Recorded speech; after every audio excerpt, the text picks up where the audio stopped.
郭槐，你没想到也会有今天吧？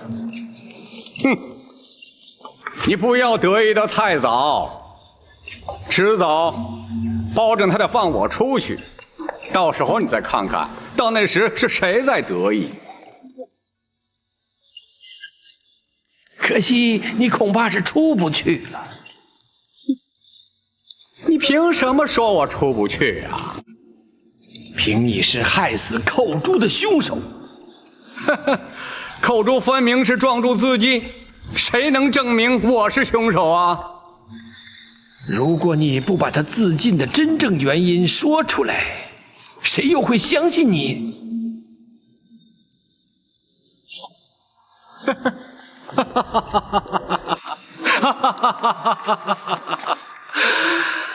呀，陈琳呐，陈琳，我看你是白费心机了。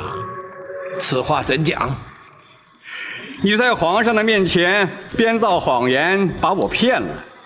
包大人又煞有介事的升堂审问，这目的不就是想变着法儿的把话从我口里套出来吗？哼！你想我会开口吗？啊？从你口中套出什么话来？哼！彼此心照不宣，你又何必佯装不知啊？好，既然如此，我们就把话说明白。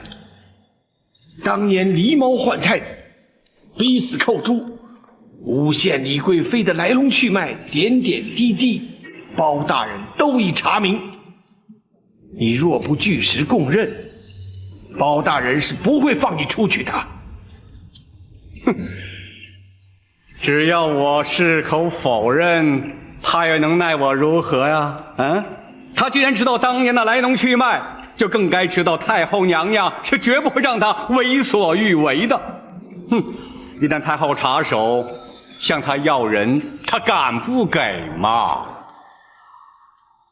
倘若在太后插手之前，包大人就把你作为害死寇珠的凶手予以处斩，又当如何？陈琳，看来你对包拯的了解还远不如我呀！一个公正廉明的包青天包大人，他岂会在无凭无据的情形之下将我处决啊？你，哼！这就叫做君子可以妻之有方啊！我还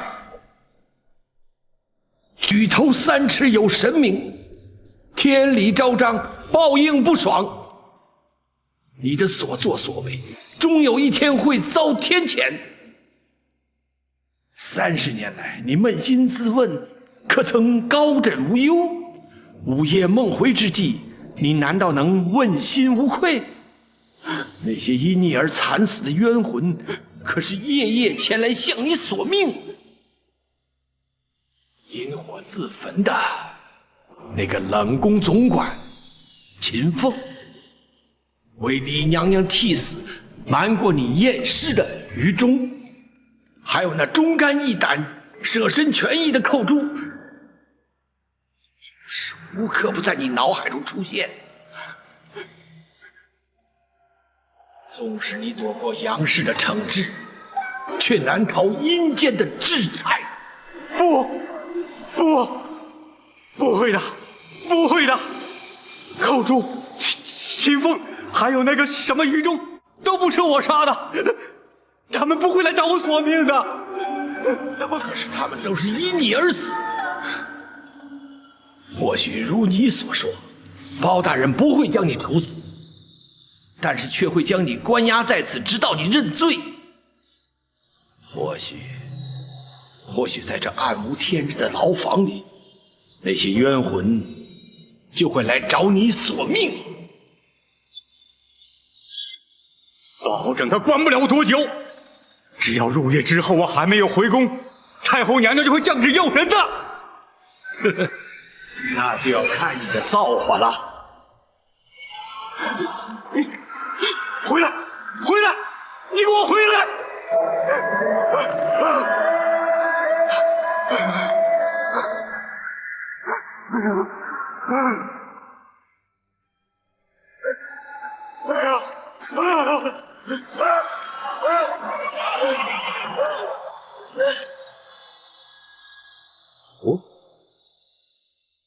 他竟然料到本府在无凭无据之下，不会将他处决。大人，倘若他有如此想法，恐怕就不会因心生惧怕而招供。大人还需另觅他法才行啊。不过，郭淮虽刁钻狡猾，却深信鬼神之说。咱家提及寇珠的冤魂会来向他索命，似乎他颇为在意。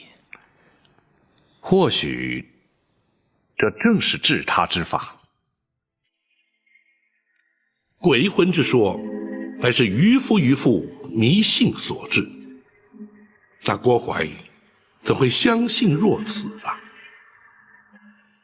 大人，举凡心胸坦荡、行为端正之人，纵使信那鬼神之说也无妨。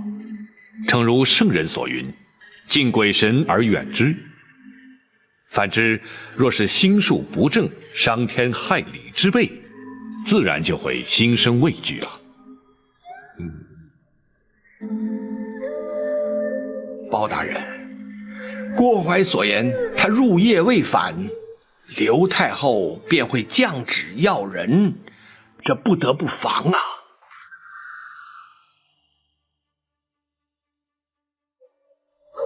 公公无需担心，本府已有万全准备。哦，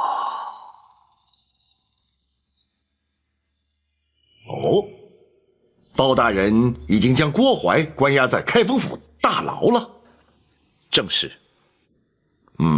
好，以包大人断案之能，那郭淮，不招也难。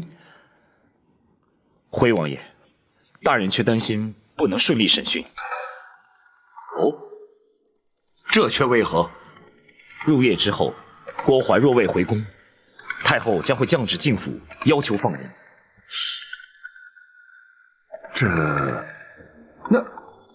如此一来，岂非前功尽弃了吗？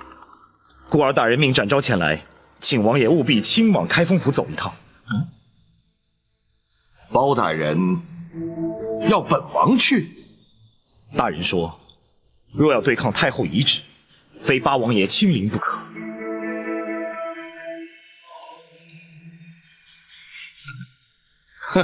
好，本王明白了。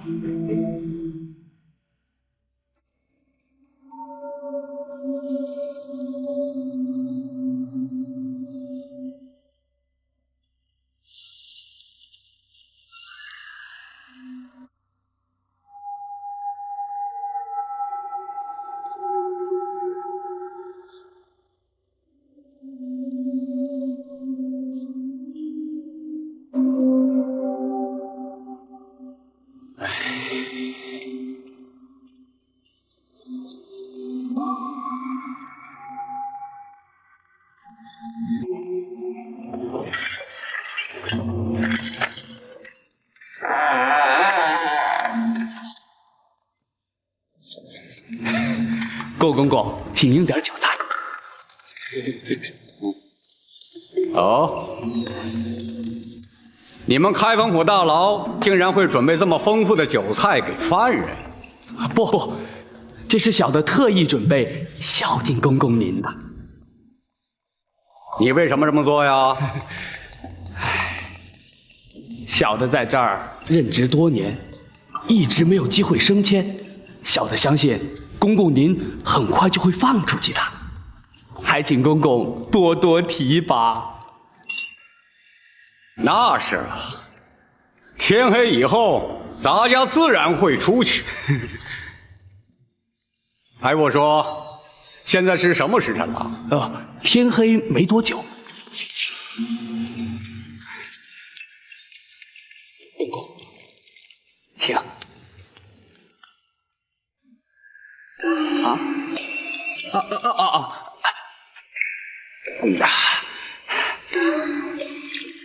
公公，这回可以放心喝了吧？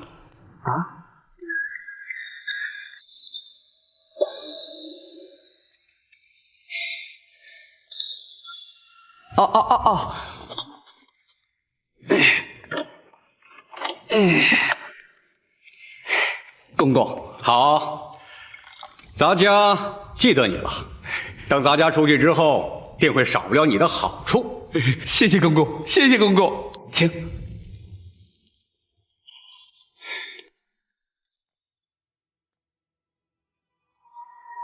娘娘，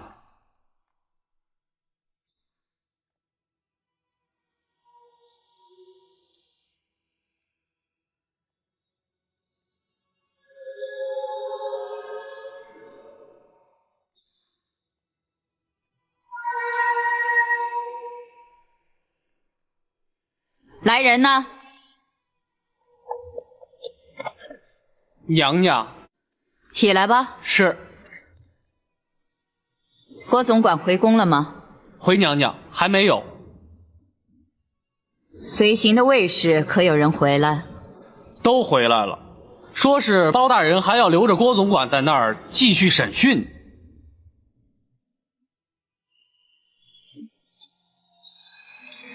这包拯他真敢！去开封府传哀家的懿旨，要他们立刻放人。遵旨。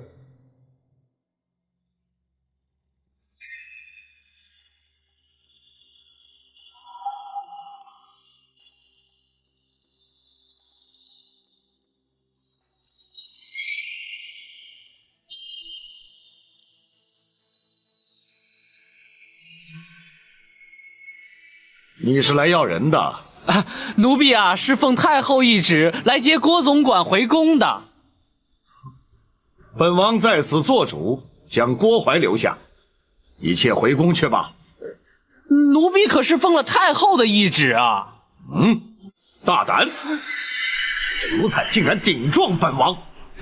奴婢不敢，只是回去接不回郭总管，无法向太后交旨啊。好，本王就让你回去有个交代。展护卫，先皇御赐金简在此，所到之处，有如先皇亲临。万岁万岁万万岁！本王在此待先皇降诏，郭槐留在开封府听审，不得阻挠。奴婢遵旨。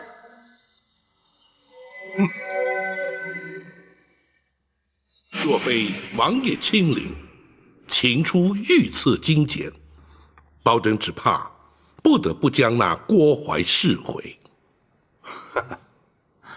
包大人总算有用得着本王的时候了。包拯不敢。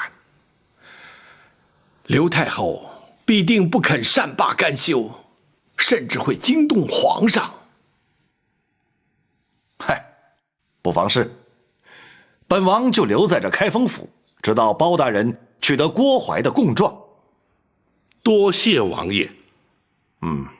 不，这是朝廷的大事，也是我赵氏家族的大事。本王又岂能置身于事外呢？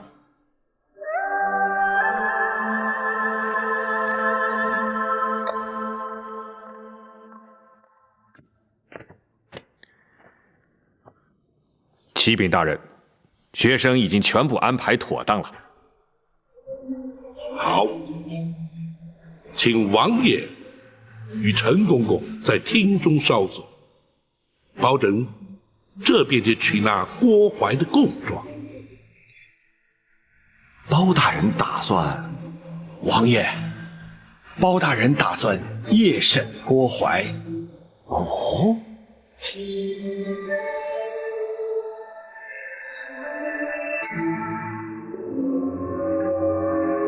夜审？不错，立刻随我们去公堂。哼，包拯是怕太后娘娘派人把咱家接回去，所以才急着夜审。你别做梦了，后宫派来的人已经被请回去了，你没指望了。那为什么要夜审啊？难道郭公公就没有听说过吗？包大人日审阳，夜断阴。哼，那是市井传说。难道他真的能通鬼神啊？哼，那当然，我在开封府可见过多少次了。废话少说，快走吧。快走！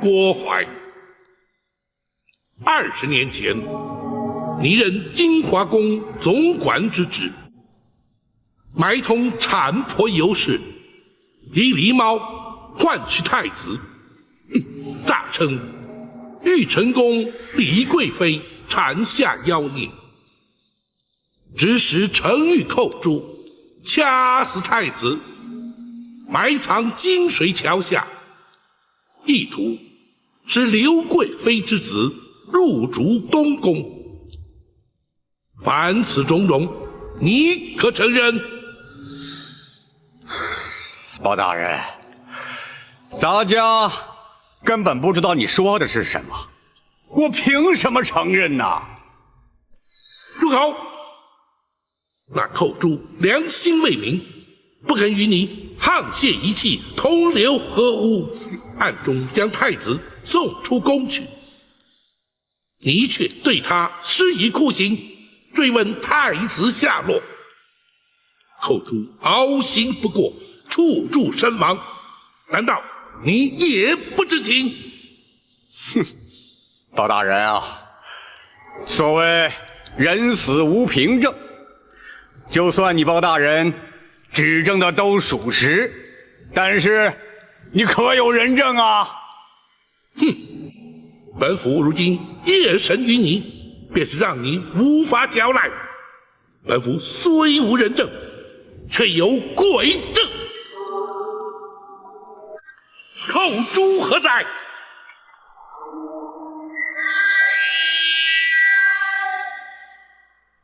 冤魂寇诛，叩见包大人。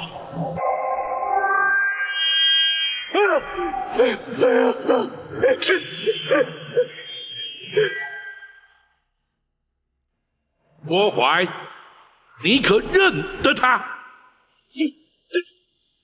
他才是寇诛！啊不，他不是寇诛，寇诛已经死了。他一定不是寇诛。哼，是与不是，待本府问过之后，你自会明了。寇诛，寇诛在。当年那郭槐是如何要你将太子谋害，又是如何对你严刑逼供，逼问太子下落？你且一一说来。是。李娘娘临盆之时，郭槐串通产婆尤氏，以剥去皮毛的狸猫替换出生的婴儿，要寇诛将婴儿装在竹篮之内，带离玉成宫。郭槐要寇诛将婴儿掐死后，埋在金水桥下。寇诛见小太子纯真无邪，睡相香甜，心生不忍，于是决定违抗郭槐之命，寻人帮助。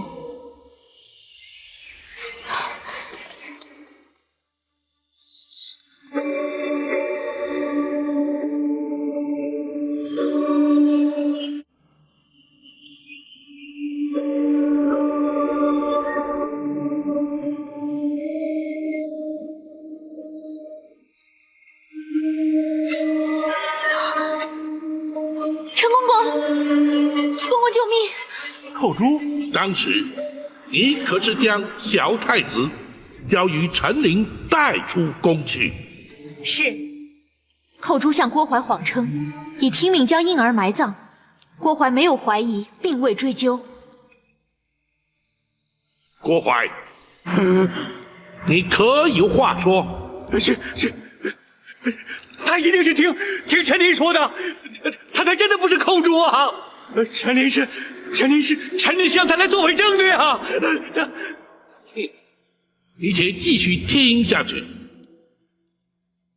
寇珠，既然那郭淮并未追究，却又为何在对你施以酷刑，追问小婴儿的下落？回报大人，李娘娘被打入冷宫之后，寇珠明知她是遭郭淮陷害，却不敢明说，更不敢透露小太子的情形。你为何不说？寇珠唯恐说出实情，小太子假死会被郭淮发现。你说下去。寇珠只能偷入冷宫，对李娘娘言语安慰，谁知竟被郭淮得知。寇珠虽搪塞其词，郭淮却对小太子之事起了疑心。然后呢？郭淮逼问尸骸埋藏之处，寇珠只得胡乱指点。郭淮竟派人将金水桥下遍地挖掘，遍寻不着之后，便对寇珠严刑逼问。寇珠恍成慌乱之中记忆不清，郭淮不予置信，继续用刑。寇珠唯恐受刑不过，说出太子下落，只得撞柱身亡，以死明志，让他们误认寇珠所言事实。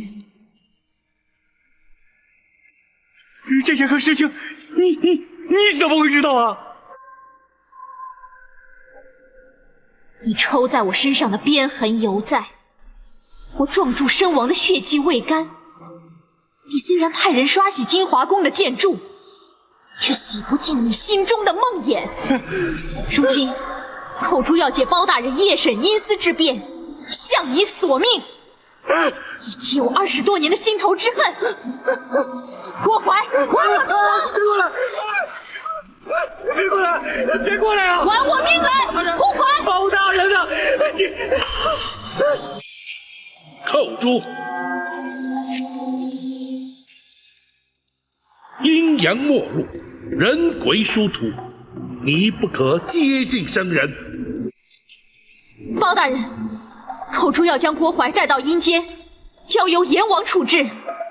不，那郭淮既在人世，就该有阳间的律法制裁。郭淮，包大人，你可先不让他过来呀！制裁寇珠所言，你可认罪？认，我承认啊！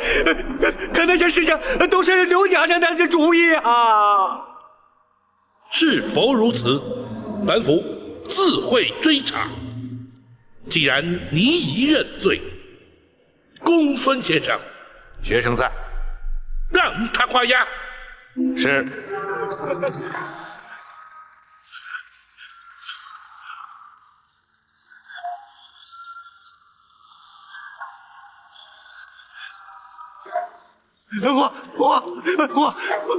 我画呀！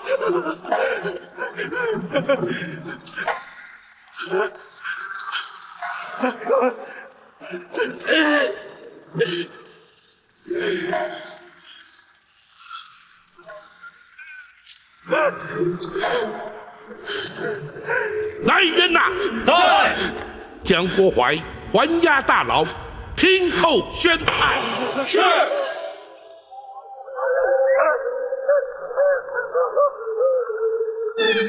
包大人果然高明，郭淮如此狡诈，还是难逃法网，签下了供状。惭愧，包拯向来不信鬼神之说，如今却要假借鬼神之名，让那郭淮认罪伏法。那是郭淮咎由自取，若不是他多行不义，又怎么会疑心生暗鬼呢？陈公公所言极是，倘若他光明磊落，毫不心虚，便是扣诸鬼魂当真出现，也全然无惧，又岂在乎装神弄鬼呀？那名假扮寇珠的女子，她来自何处？又怎会让郭淮如此深信不疑呢？那全仗着公孙先生巧妙安排。回王爷，学生是由京城优人戏子中挑选一名颜貌体态与寇珠较为相似之女子，再根据当年仵作验尸单所描述的，为她稍作易容装扮，并以假血涂面。那又怎么能让那郭淮认不出来呢？学生事先安排，命牢头送酒菜给郭淮。大人夜审之时，郭淮已有5分酒意。同时，学生并令牢头宣称，大人有日审阳、夜断阴之能，再加上公堂之上昏暗不明，那郭淮心中忐忑之际，自是无法辨认。话虽如此，一旦言语交锋，旧事重提，那女子又如何应付？王爷，那就非奴婢不可了。哦，你也参与其中？奴婢将当年寇珠所言一一转述给那女子，并提示寇珠的言谈举止，让那女子学习。郭淮又岂能分辨呢？若不如此，郭淮不会轻易落入圈套。他万万没有想到，寇珠在受刑自尽之前，会与陈公公通过信息。如今有了郭淮的供证，咱们就立刻进宫面圣吧。王爷不急着进宫，倘若包拯所料不差，皇上应该很快就会主动宣召。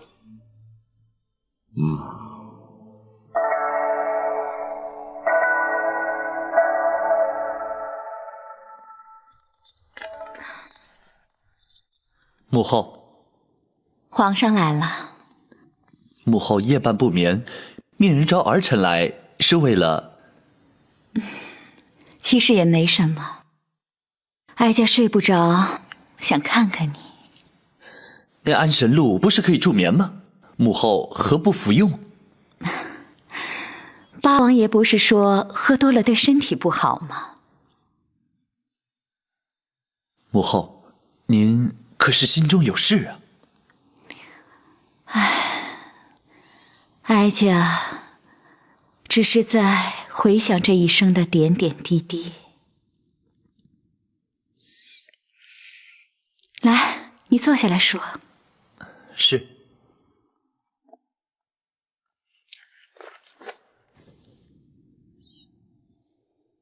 哀家14岁，以才女之名被选进宫来，和后宫所有被选来的女子一样，过着宫墙内与世隔绝的日子。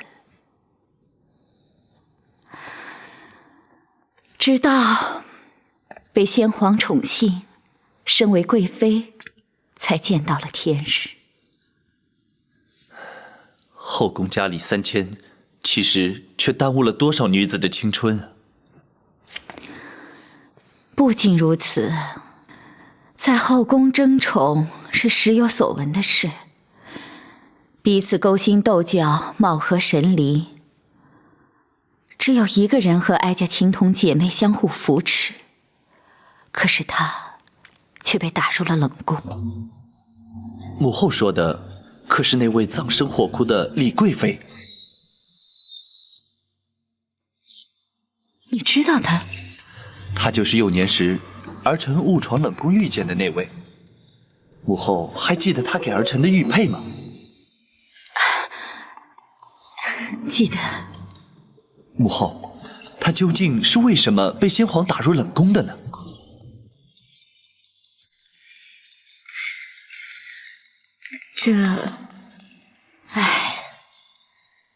在后宫，一旦失宠，可以有千百种的理由。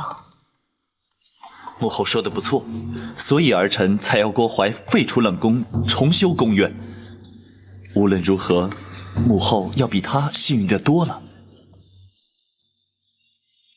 不错，陈皇后去世之后，母以子贵，哀家被先皇立为皇后。可是太子却在6岁那年不幸染病身亡。母后不要难过，母后虽经丧子之痛，可是还有儿臣孝敬。如今贵为大宋朝的皇太后，那些不愉快的日子是不会再来了。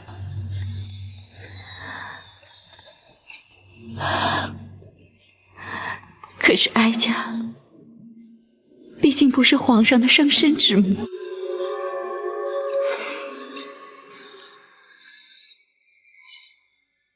哀家最担心的是，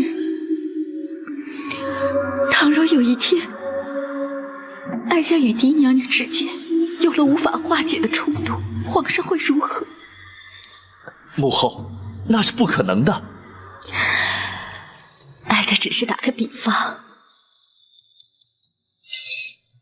如果真有那么一天，皇上会如何？如果真有那么一天，儿臣必定会痛苦万分，左右为难。生育养育实在难分轻重。不，儿臣不会让这样的事发生。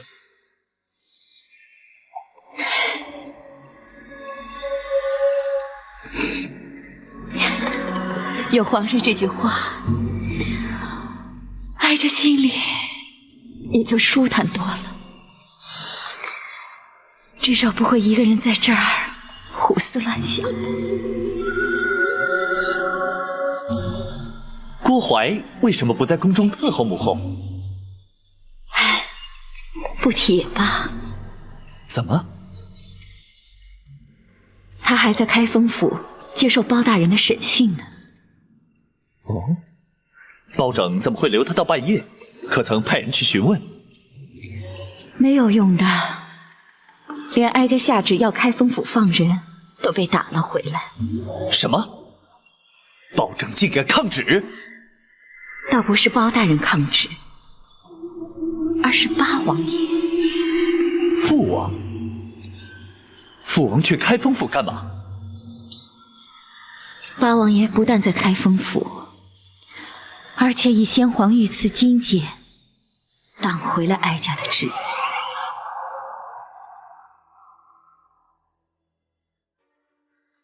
皇上派人前来下旨，要大人连夜进宫。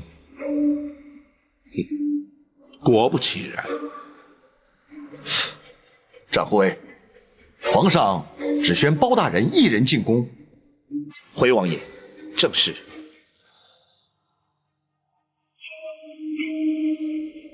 挡回太后懿旨，留下郭槐的是本王。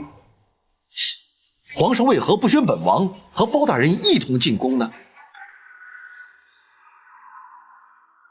想必是皇上不便与王爷父子相争，召包拯进宫，皇上才好问明实情。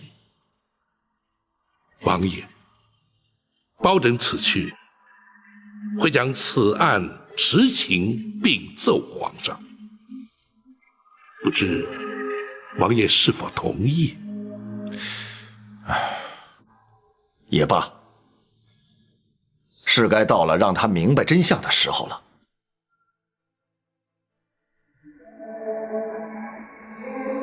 好吧，本王立刻回府，若有需要，本王立刻进宫。多谢王爷。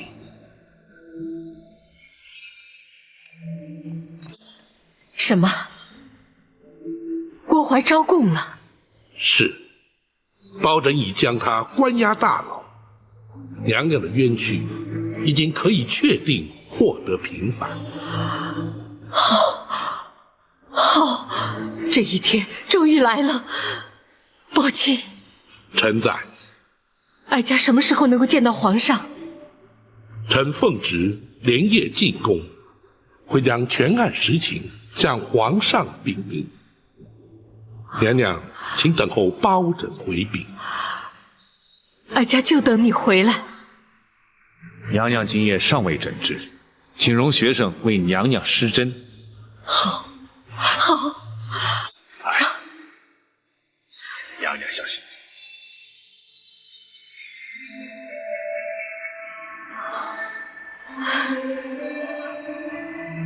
哀家真希望眼睛能够立刻复明，亲眼看见皇上。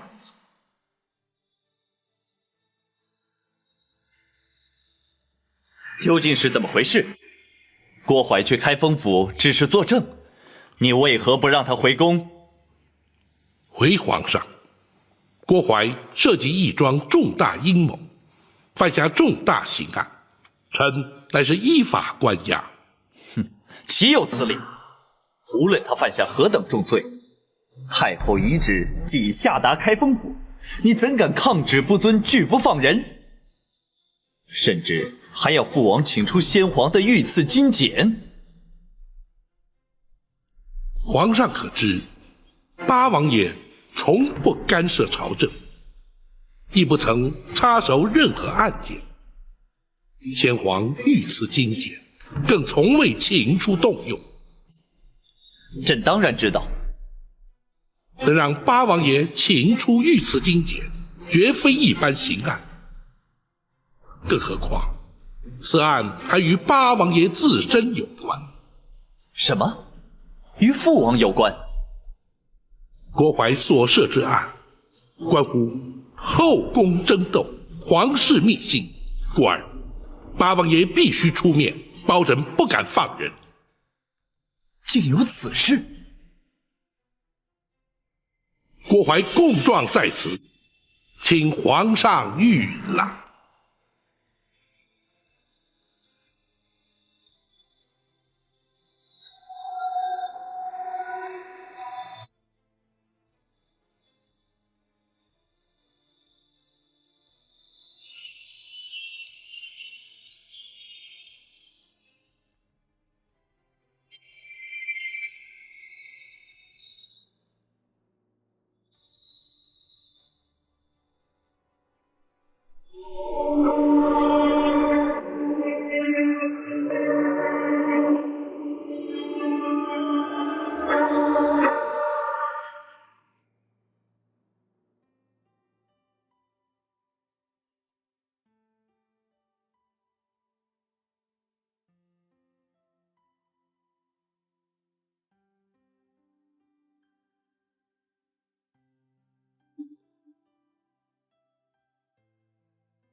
娘娘觉得如何？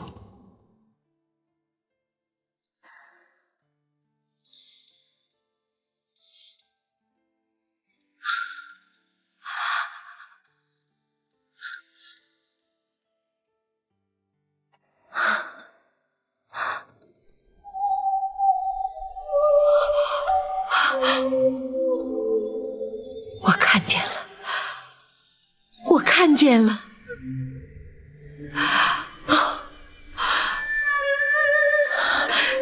想必你就是公孙先生。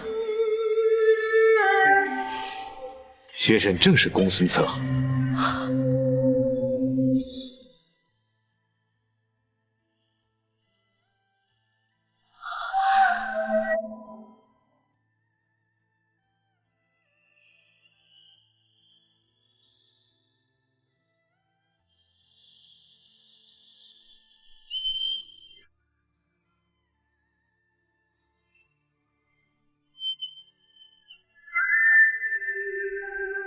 想必你就是展护卫。恭喜娘娘双目复明。公孙先生的医术可真称得上是华佗在世啊！不敢当娘娘谬赞。娘娘双目出狱，还请尽早安歇吧。不，哀家要等包大人回来，哀家要立刻进宫去见皇上。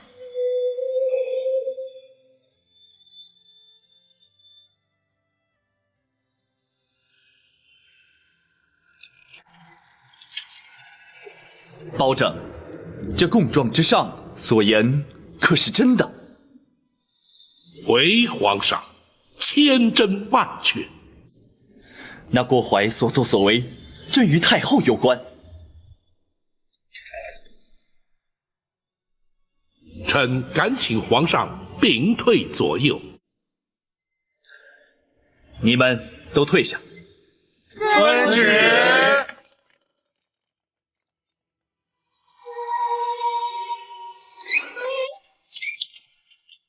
你说。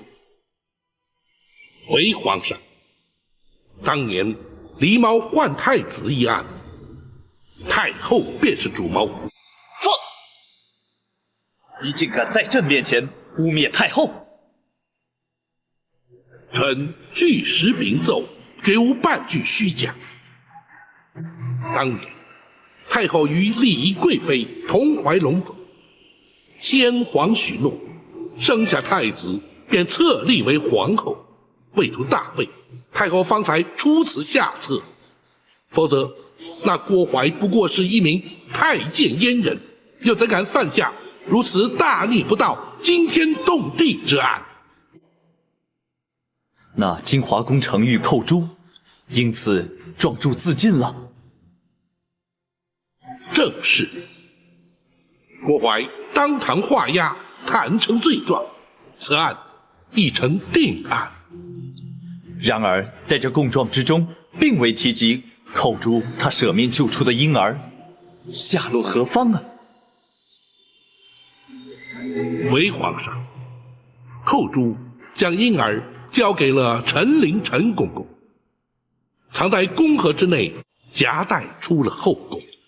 啊，然后呢？这……难道那婴儿未能逃过此劫？不，婴儿安然无恙，被送进了南清宫八王爷府。什么？那如今婴儿安在？八王爷以皇子之名，将婴儿留在王府之内抚养。且慢，算起来那婴儿与朕同庚，朕只有长兄，并无幼弟，何来以皇子之名留在府中抚养之说？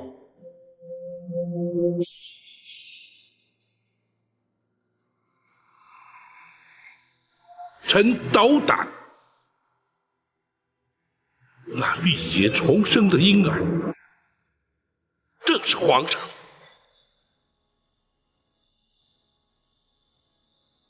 你说什么？当年八王妃狄娘娘也同时有孕在身，却不幸早产夭亡，而且未及呈报。八王爷深知此案兹事体大，为掩人耳目，才假称皇上是狄娘娘所生。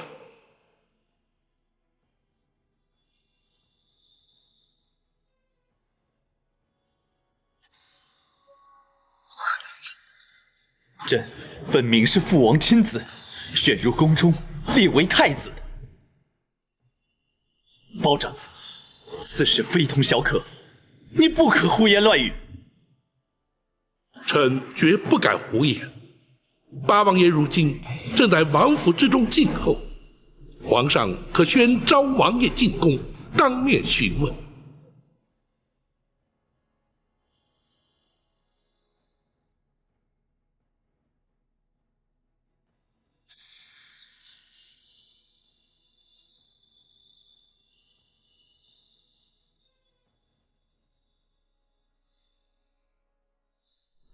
如此说来，朕幼年之时在冷宫遇见的那位娘娘，竟然是朕的生母。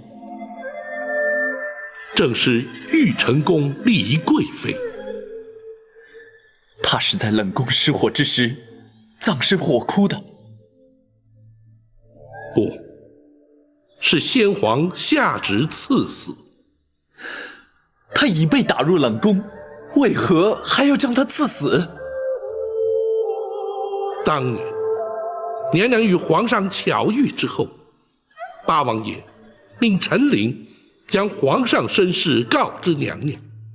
自此，娘娘夜夜焚香，为皇上祈福。谁知却被郭槐得知，而刘太后更借此向先皇诬告。诬告什么？诬告李贵妃以邪术诅咒先皇。先皇大为震怒，于是下旨赐死。啊，你是说他是因太后而死？皇上，刘娘娘是为了斩草除根，永绝后患。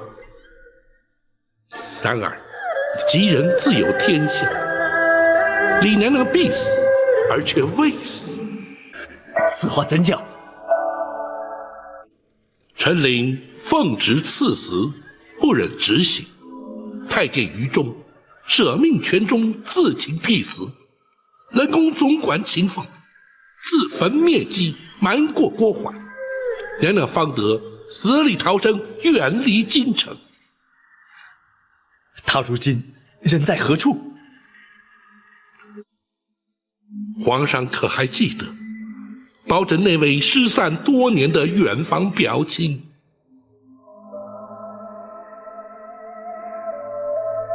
你是说，朕在仁寿宫遇见的那位老夫人？皇上，那位双目失明的老夫人，正是当年的李贵妃，皇上的生身之母。那失明双目，就是因为思念皇上，终日以泪洗面，而活活哭下。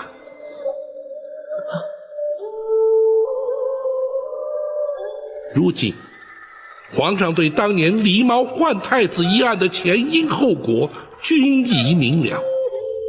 臣恳请皇上下旨，追究刘娘娘之罪，因李娘娘进宫。包拯，你……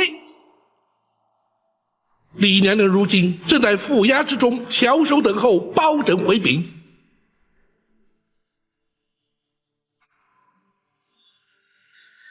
你让朕再想一想。皇上可是不信包拯之言？朕不是不信，只是太后对朕有20年的养育之情。皇上此言差矣。刘娘娘虽对皇上有多年养育之情，李娘娘却对皇上有10夜怀胎之恩。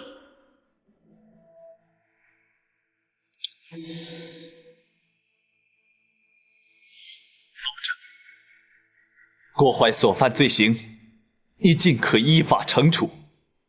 我皇家之事，你就不要再插手管了。皇上念养母之恩情，而置生母于不顾，传至天下，岂不让黎民百姓斥为不孝？包拯天威人臣，又岂能不闻不问？住口！包拯，你不过是小小的开封府尹，是谁给你如此大的权限？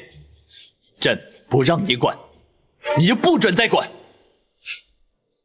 来人呐！在。将包拯轰出宫去。遵旨。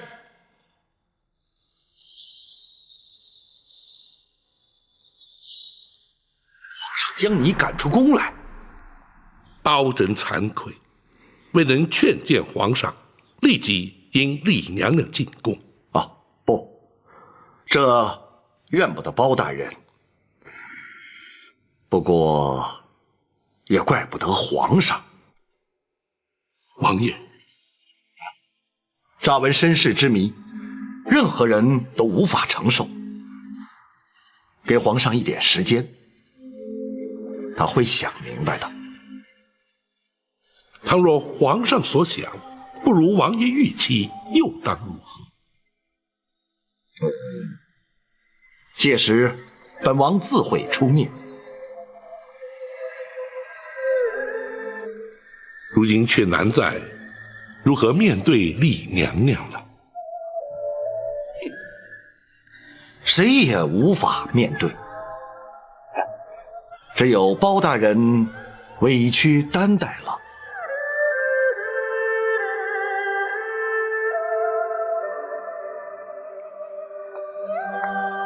大人已将全案禀奏皇上了。郭槐可由本府依法处断。啊，那太后和李娘娘呢？詹护卫在。如今郭槐已被关押，娘娘的安全也已无虞，就让白玉堂先回献空岛。他毕竟是个江湖人，不让他知道此案的内情比较好些。大人要他戴罪立功，为何不带他进宫面圣？暂且不要，待此案所引起的余波平静之后再议。是。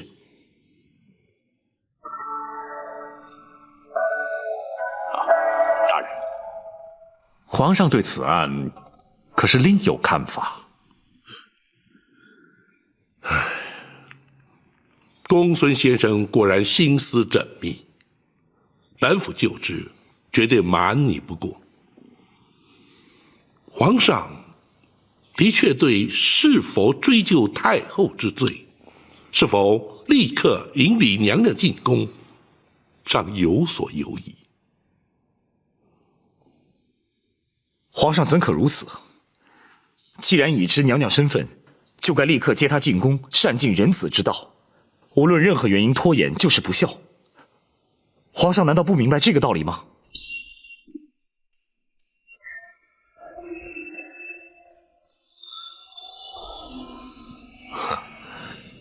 或许对皇上而言，生育养育同等重要，而难以取舍。既是皇家恩怨，外人也就难以智慧。公孙先生，请恕展昭不能苟同。仁子孝亲，天经地义。无论是皇上或是平民百姓，岂能有所不同？倘若身为皇上便能不遵孝道，又将如何教化万民？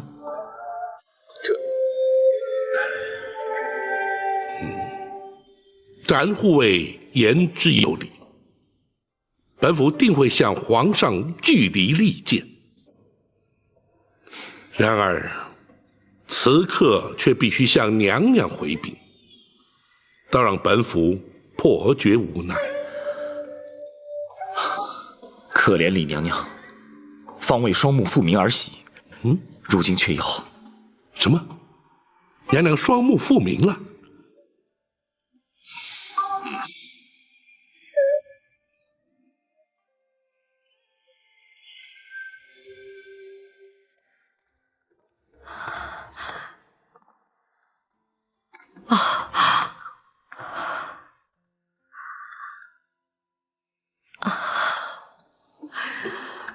宝琴的形象面貌与哀家心中想象的很是接近。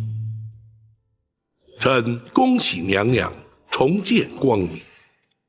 哀家的喜事不只是这一桩，能够重见光明固然可喜，能够亲眼看到朝思暮想的皇儿，那才是真正天大的喜事。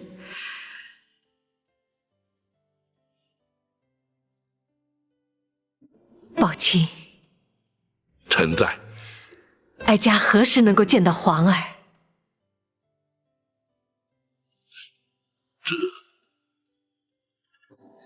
夜色已深，皇上出宫恐怕多有不便。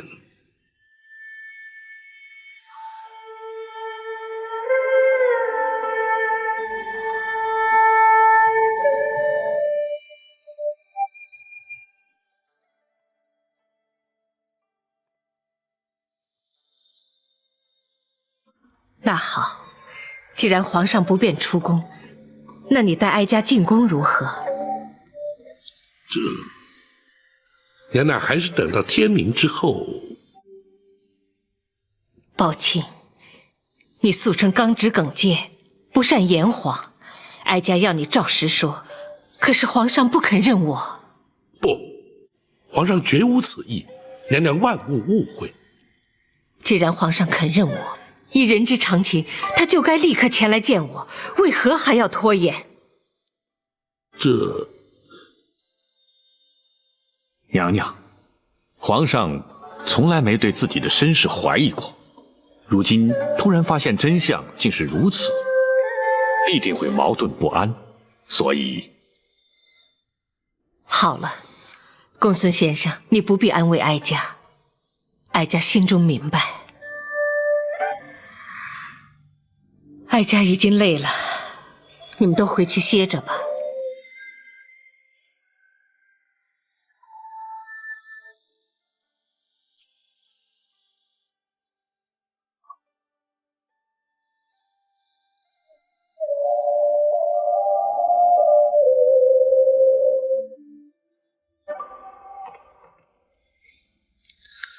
我以后真的要当皇帝吗？可不可以不要做皇帝啊？不可以。不过你可以选择做个好皇帝呀。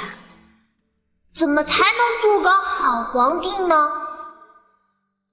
要仁慈，要孝顺。仁孝这2个字如果做到了，就会是个好皇帝。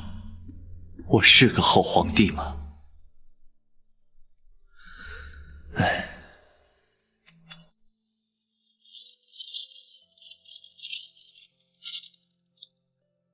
如果真有那么一天，皇上会如何？如果真有那么一天，儿臣必定会痛苦万分，左右为难。生育养育实在难分轻重，儿臣不会让这样的事情发生的。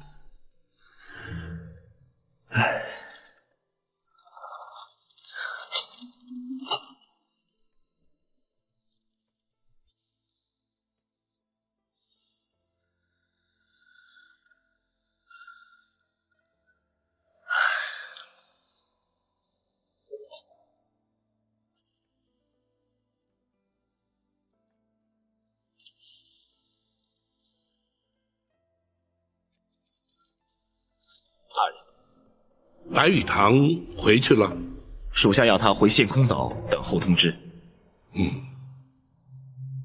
娘娘可曾安歇？没有，娘娘枯坐房中，不言不动。难为她了。大人，展昭有一言，不吐不快。你说。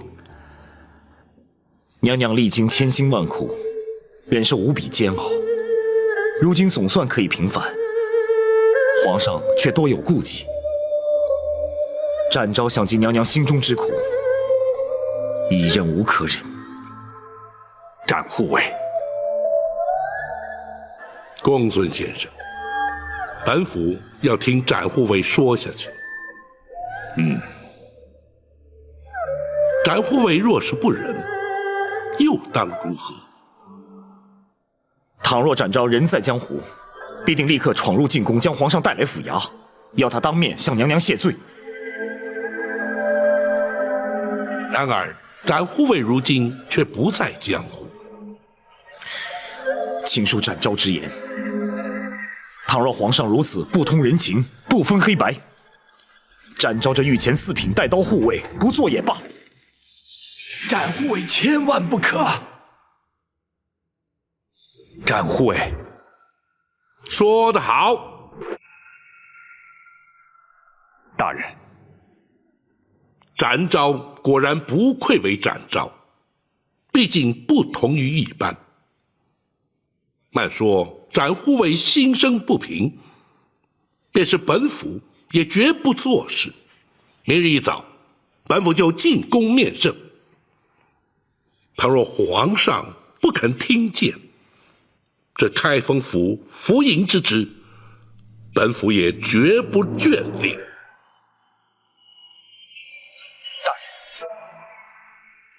本府虽不若展护卫可以重返江湖，但若回到泸州老家，耕读一生，又有何不可？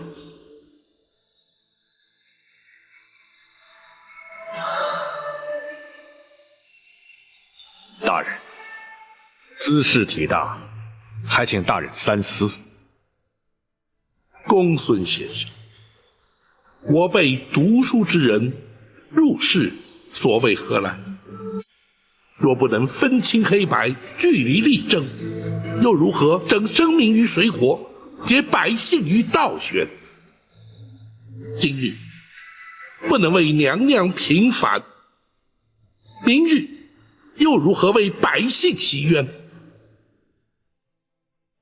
与其谈高官厚禄，而唯唯诺诺，尸位素餐，吾宁求公理正义，而轰轰烈烈，青史留名。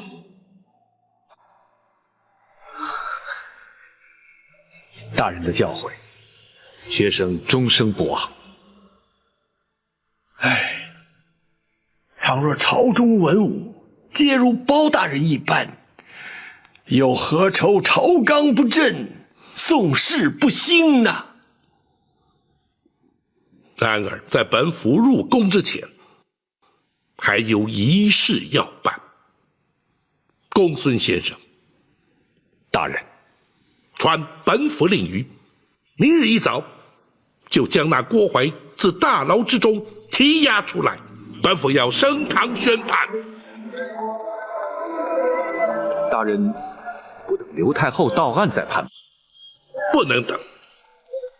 倘若皇上不追究太后之罪，本府也绝不让那郭槐逍遥法外。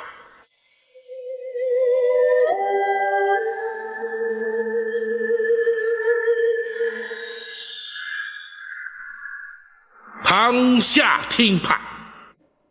郭槐，你身为内侍，就该安分守己，你却为了迎合主上，挑起后宫争斗，勾结产婆尤氏，犯下滔天大罪，逼死程昱后主，企图掩饰罪行。本府以大宋律例判你扎刀之刑。来人呐！来！糊涂他伺候。是令。保证，咱家是后宫总管，你不准杀我！本府奉旨将你依法惩处，怎会无权？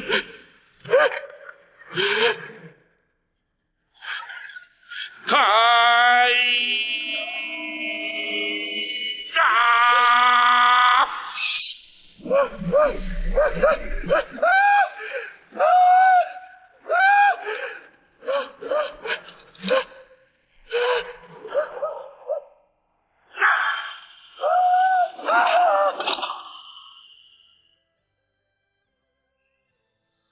你扎了郭槐？回皇上，郭槐罪不可赦，臣是依法而行。你是生怕朕不再追究太后之罪，会连郭槐也或免刑，才速审速决，将他正法？皇上明鉴。朕说过，只要你不管太后之事，郭槐任你处置。启奏皇上，臣不能不管。你当真不肯撒手，非要管我赵家私务？你可知道昨夜朕在生育之恩与养育之情之间的矛盾挣扎是彻夜难眠？难道你非要逼朕不可吗？皇上，李毛换太子一案，绝不仅是赵家私务，而涉及皇室道统、大宋国主。废刘太后而因丽娘娘，也绝不仅是皇上私情，而关乎人心教化、社会伦常。皇上自诩以仁孝治国，若是己身不正，又将何以正人？包拯纵有天胆，也不敢逼迫皇上。然而，如今刘太后已是罪证确凿，皇上若是不下旨将她治罪，恐将难渡天下悠悠之口。包拯，难道你就不怕朕革了你的官职？皇上莫说要臣的顶上无上，便是要臣的项上人头，臣也绝不能让皇上背负着不孝的千古骂名。包拯，你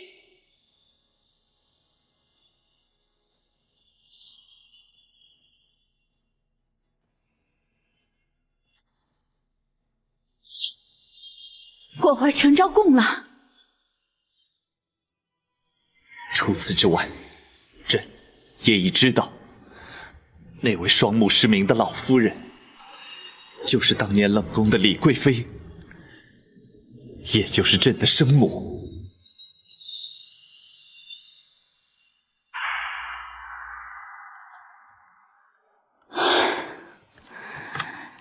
30年的梦魇，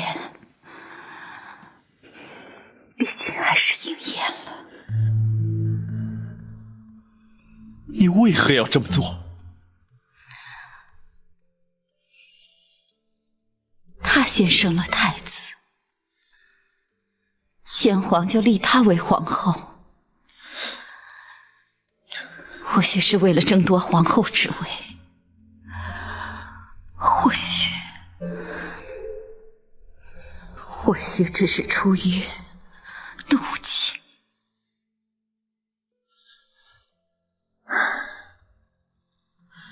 她是你在宫中唯一情同姐妹、互相扶持之人，你为何要妒忌于她？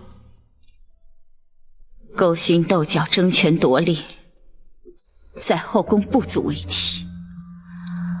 眼里看的是这些，学的也是这些。你是皇帝，永远也无法明白权势有多重要。朕的确不明白，可是朕却明白做人之理。若不能诚心诚意与人交往，若终日必须尔虞我诈，纵有权势又有何用呢？就因你当初一念之贪，夺去了多少条性命？20年来，一直把你视为身生之母，如今你却让朕陷入天人交战的两难之境。你要朕如何抉择？你又将如何自处啊？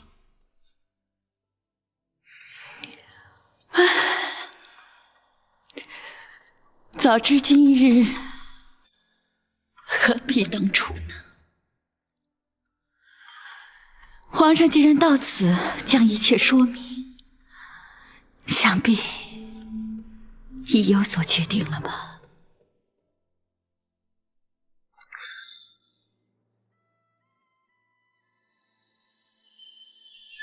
臣叩谢母后20年的养育之恩。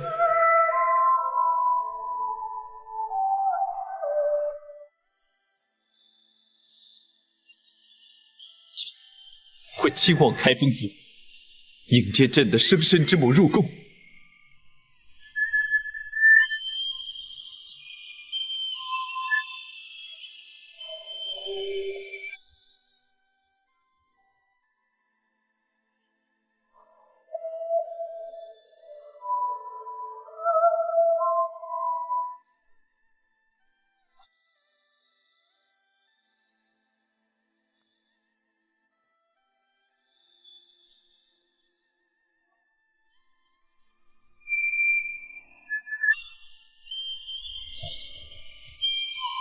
皇上，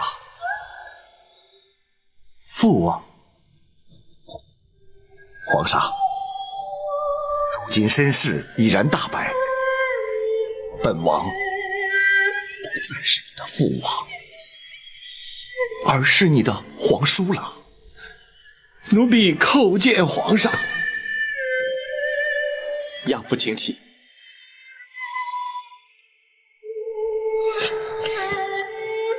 奴婢唯恐皇上不满包大人言辞顶撞而降罪，故而自作主张将王爷请来，还请皇上恕罪。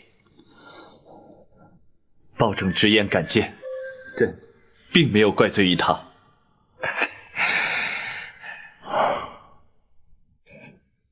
皇上如今作何打算啊？朕一命包拯将太后官服带回府衙，朕稍后便去接驾。皇上圣明啊！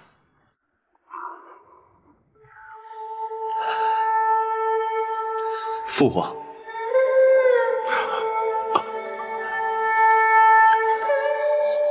皇叔，你可知道，朕此刻的心情是五味杂陈，百感交集。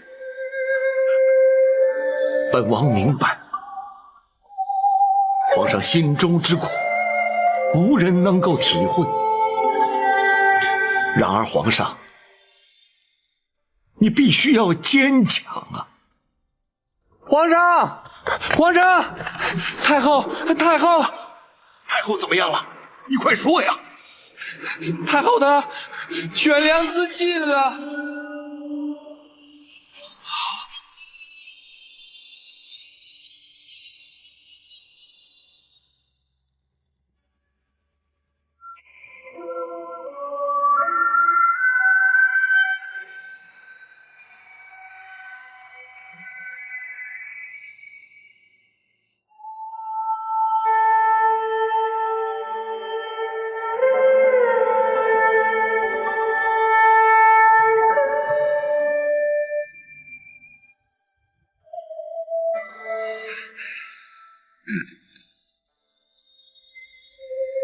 娘娘，圣驾已在厅中等候，还请娘娘尽快更衣呀。陈公公，一定要哀家更衣吗？奴婢不敢。可是皇上来接娘娘进宫，娘娘换上太后服饰，才合后宫礼仪呀。战护卫，展昭在。你说哀家该不该换？娘娘心中虽对皇上不满，但如今既已拨云见日，娘娘思念多年，终于如愿以偿。展昭以为是否更衣换装并不重要，娘娘去见皇上，却是势在必行。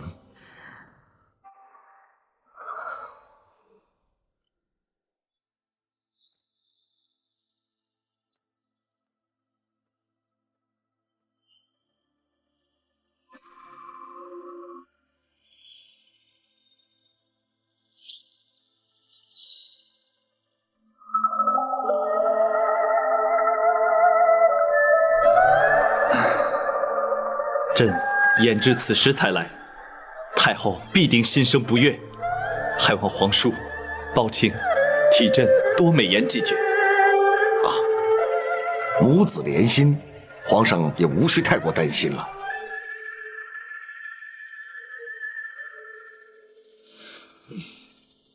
包卿，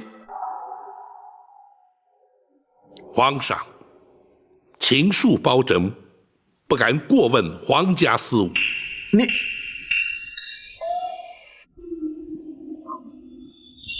包大人，连皇上所言都能够让你记仇的话，这可不是为人臣子之道了。包拯不敢，只是臣敢请皇上预做准备。娘娘不悦之心，恐非三言两语便能释怀。迟来迎接母后，乃是朕咎由自取。太后若是降罪责罚，朕也无话可说。太后娘娘到。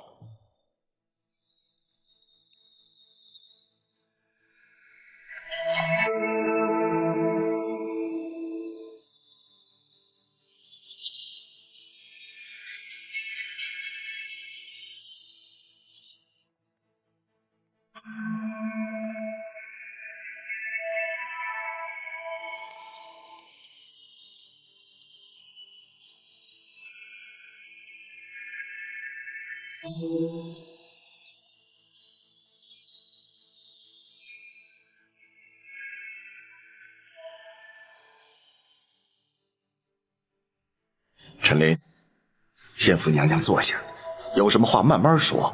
是。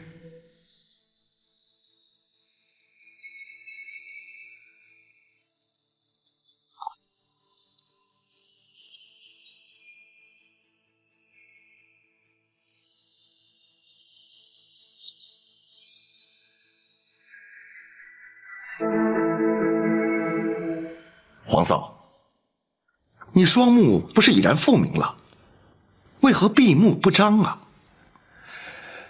皇上，娘娘不肯更衣换装，奴婢实在没有办法呀。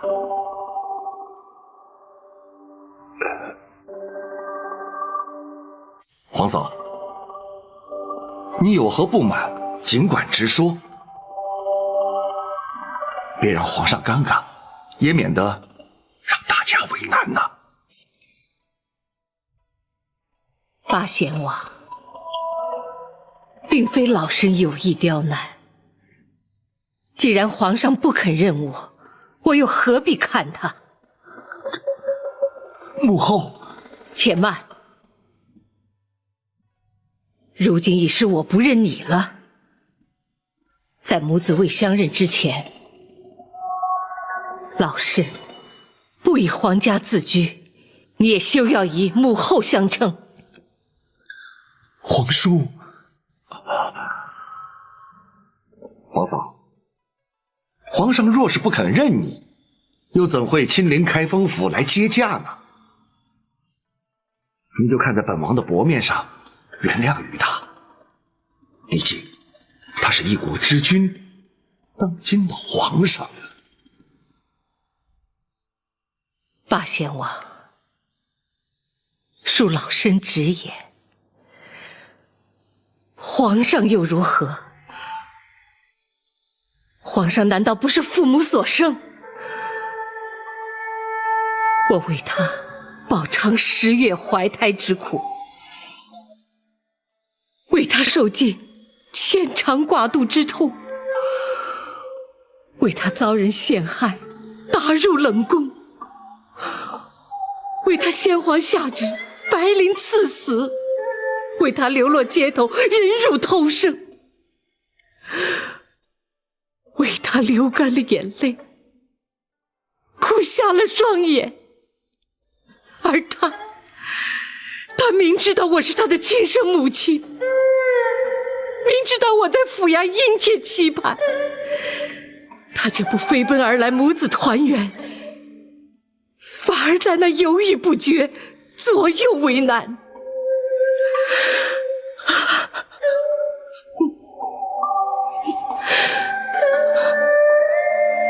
此情此景，怎么不叫人痛心疾首？老身又怎么能够原谅他呢？儿臣该死，让母后饱受折磨，儿臣罪该万死。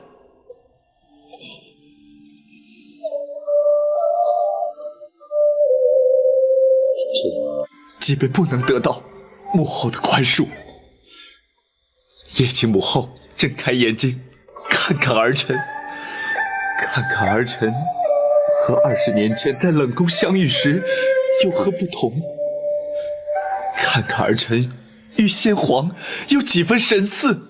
母后，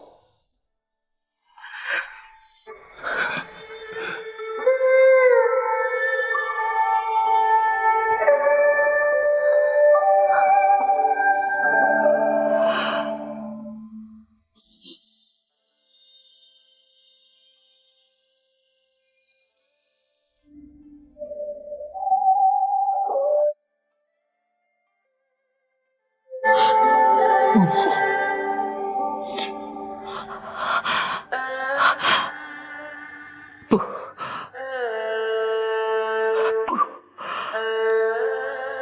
不能就这么简单。桃儿就这么轻易的饶恕你？普天之下，为人父母者，又怎么敢生儿育女？这人伦二字，岂非荡然无存？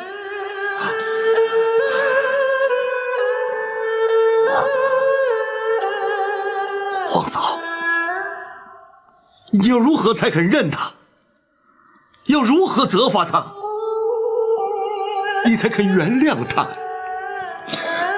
儿臣愿意接受母后任何惩罚。在母子相认之前，老身只是一介平民。包大人，包拯在。倘若民间百姓犯了不孝之罪，该是如何惩罚？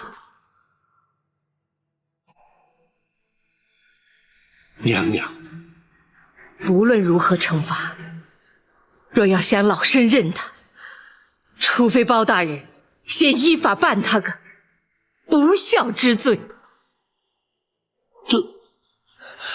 宝琴不得推脱，朕命你立即升堂，将这一不孝之罪究办，不得有误。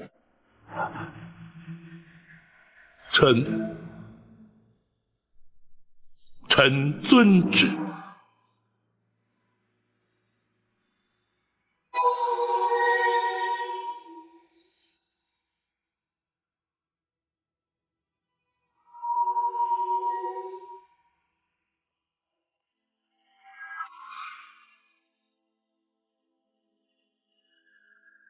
这的确是本府自入世以来从来没有遇见过的难题，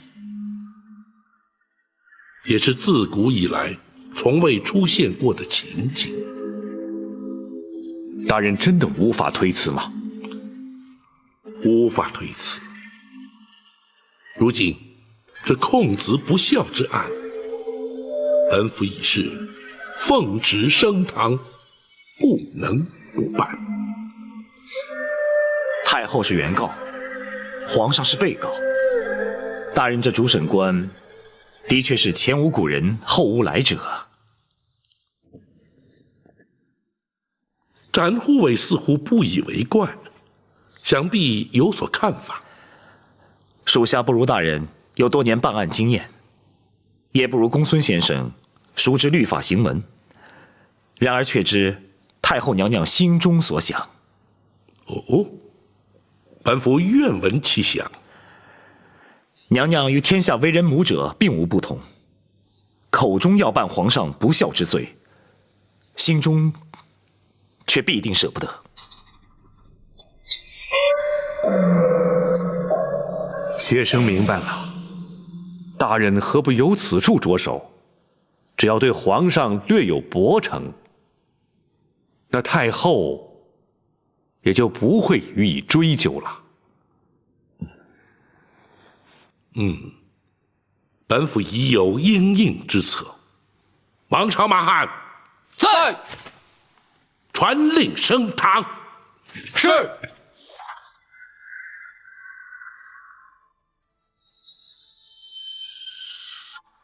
开封府府尹包拯叩见皇上。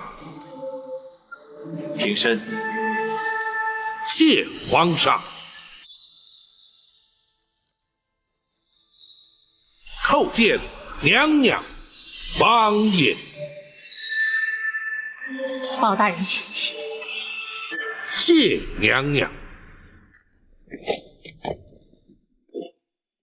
来人呐！在。升堂。是。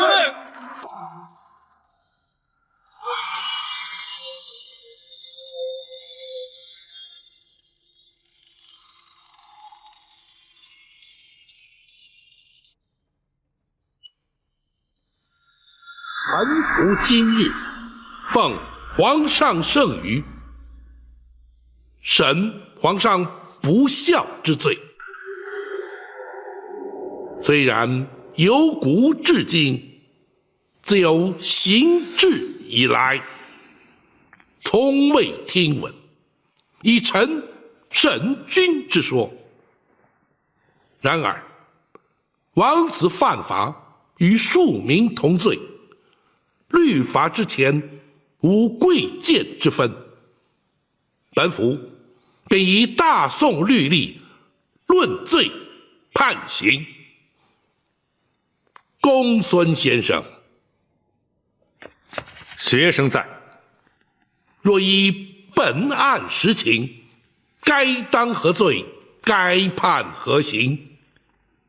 回大人，弃亲不养，知亲不问，遇亲不认，事亲不孝，一律可判拘禁、苦役、罚银、杖击之刑。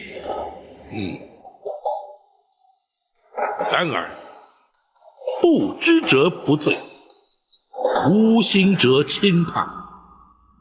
本府横情度理，依法判处杖刑20。包大人，包大人，自古岂有臣打君之理？本府也知，绝无以臣打君之理。然而，本府乃是奉旨而行。包大人，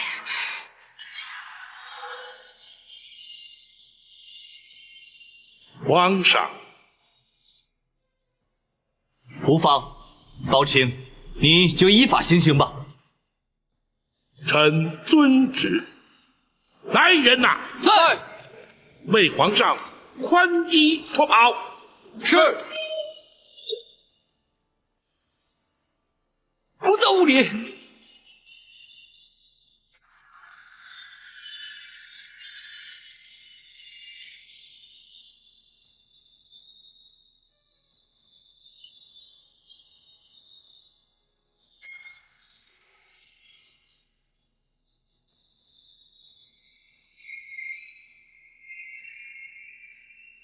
斩护卫，属下在。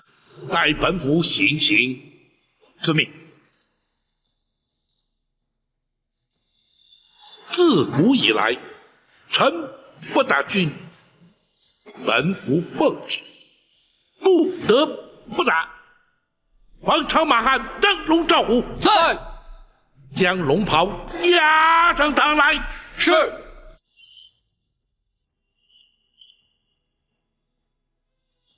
如今，本府杖打龙袍，如同打君。行刑！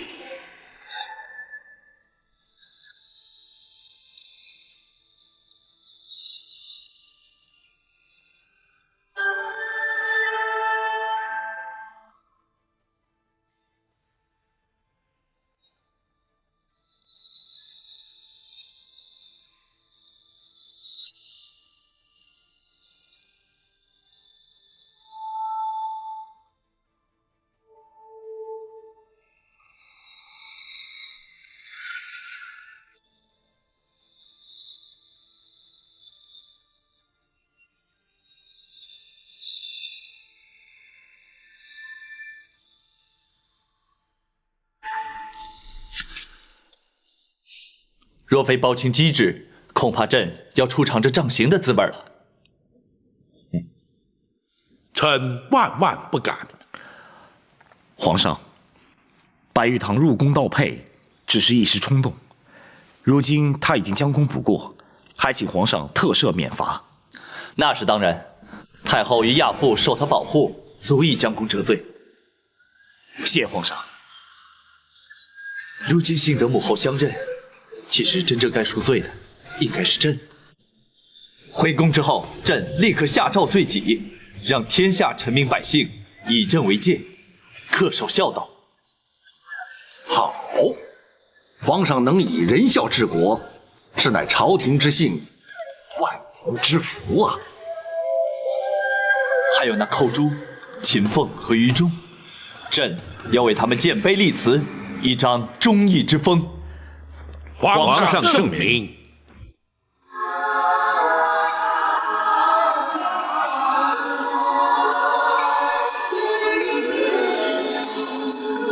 真心好，从未被看到，不需要拒绝人。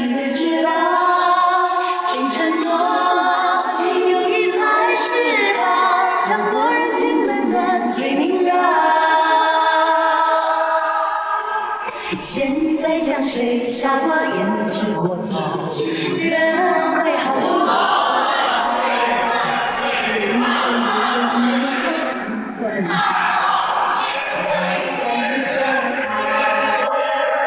自己快乐了你就。